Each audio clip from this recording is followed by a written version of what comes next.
Upon disembarking from a vessel into a Greenlandic inlet, your initial observation is striking. It is not a stark white expanse, nor a barren frozen wasteland.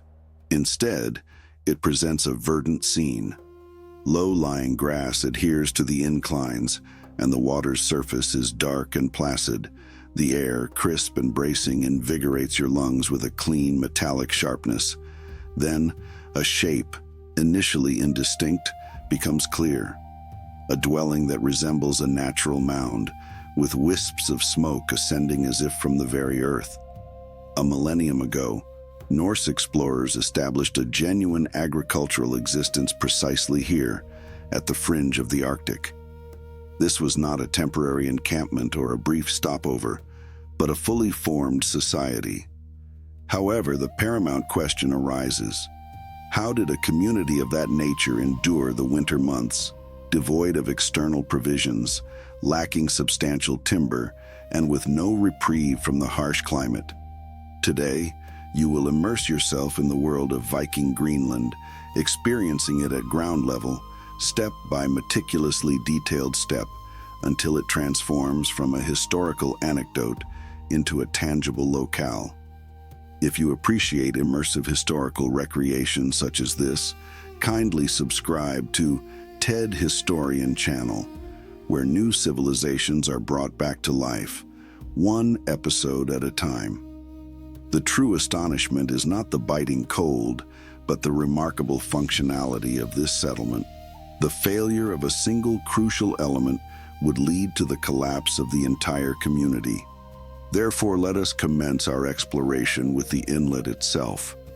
In Viking Greenland, the water serves not merely as a scenic backdrop, but as a vital thoroughfare.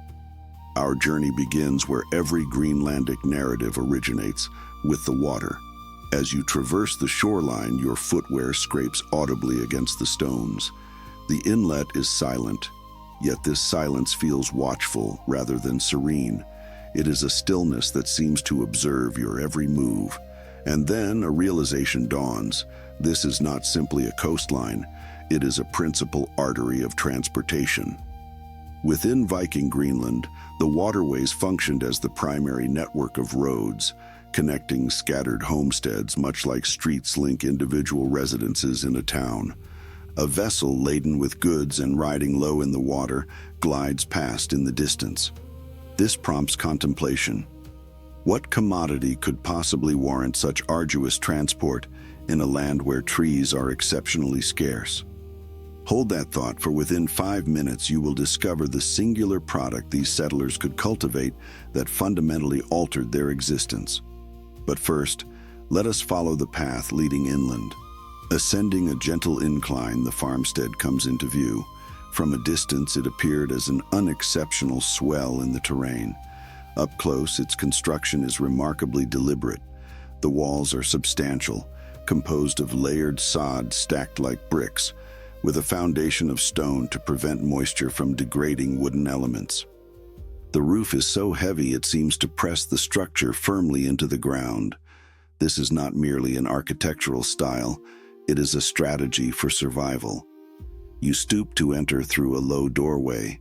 Inside, the interior feels intimate and confined. The flickering light of a fire casts dancing shadows, and smoke lingers near the ceiling. It is here that the true ingenuity of the design becomes apparent. There is no wasted space. Every nook is utilized for storage, and every structural beam serves a purpose. This meticulous arrangement is essential, as the coming winter will test every vulnerability of the dwelling. Now, step back outside. The house itself is merely the central component of a complex system. The critical question then becomes, what sustained its operation? You enter the farmyard, observing storage sheds, workspaces, tools, buckets, and ropes.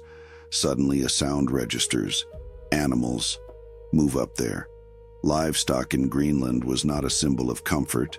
It represented prosperity, sustenance, social standing, and authority.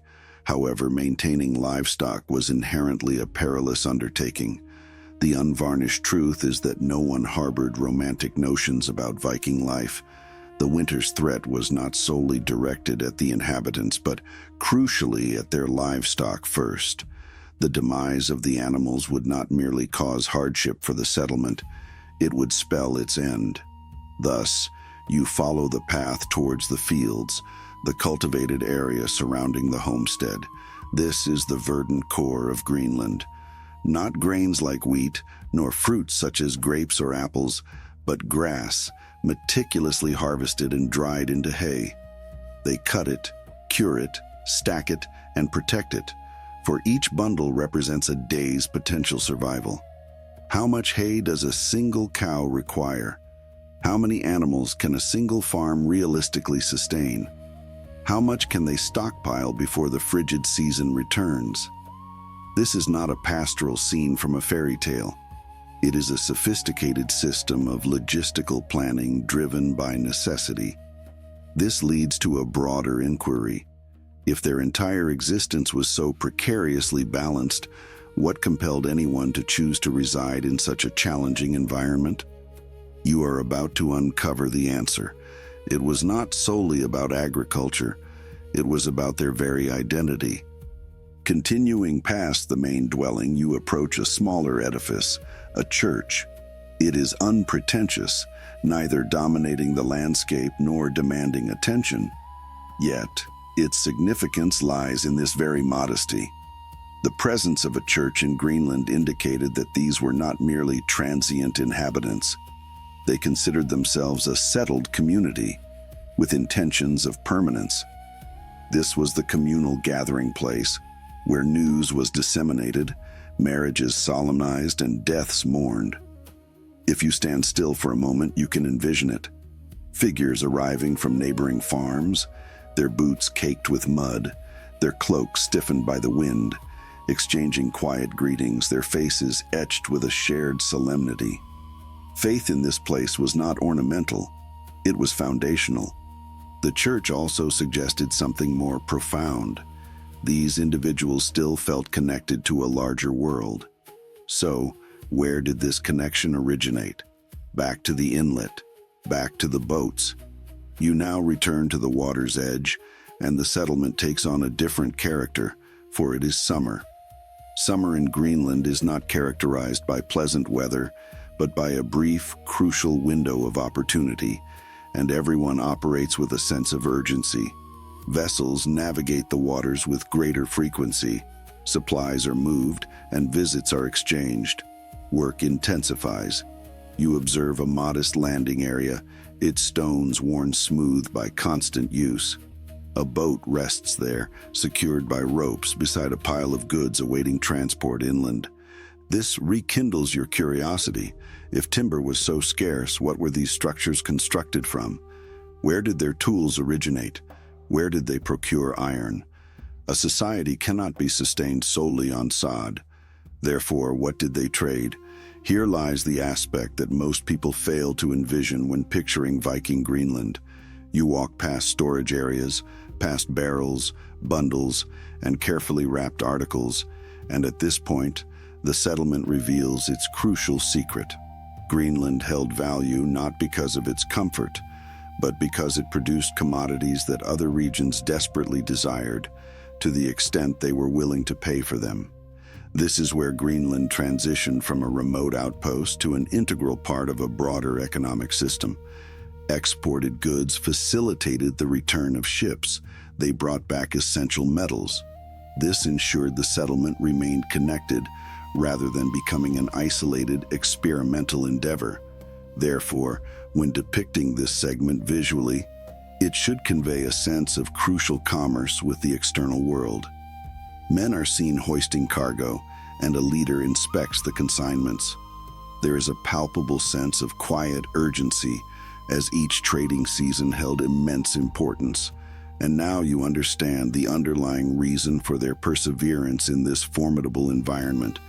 It was not merely about survival, it was about the pursuit of opportunity. But let us bring our focus back to the tangible, to the human scale. To truly convey the experience to viewers, it is imperative to witness a complete day, from dawn until dusk. Morning. The inlet resembles polished steel. The wind sweeps in low sheets across the water. Smoke curls once more from the sod roofs. People emerge from their dwellings and immediately commence their tasks. Idleness in this context felt perilous. A tool is mended, a bucket is carried, a rope is tightened. The animals exhale clouds of steam as they stir. Midday. The home field operates like an industrial assembly line. The repetitive motions of cutting, turning, and stacking are performed with precision, each movement a race against the approaching winter. Afternoon, a boat arrives bringing a visitor or news, for isolation was the norm, and any contact was highly valued. Evening. The daylight lingers longer than expected. The sky transforms into a pale gold hue before gradually fading. The farm activity subsides, and the animals settle down. Someone inspects the stored hay with the reverence one would afford a treasure, for indeed, it was just that. In this moment, Viking Greenland ceases to be a myth. It becomes a tangible place inhabited by real individuals who made a deliberate choice. And that choice proved successful, at least in this specific period, around the peak of its prosperity in the year 1000 AD. Thus, Viking Greenland in the year 1000 AD was not an icy confinement, but a strategically planned agricultural society, integrated into the landscape of inlets and sod structures, sustained by hay, maritime trade, and unwavering discipline. If you desire to witness the next historical reconstruction, please indicate your preference for what we should explore next.